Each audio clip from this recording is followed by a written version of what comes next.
it's time for liftoff. All red, all red, all red. Music.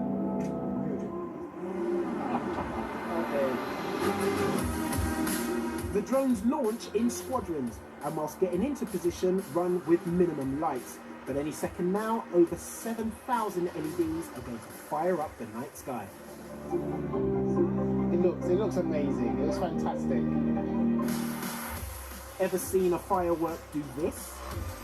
Wow.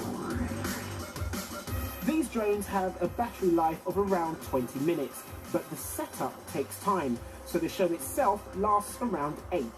However, it's a flipping busy 8 minutes, and the formations get ever more complex. Hats off to it.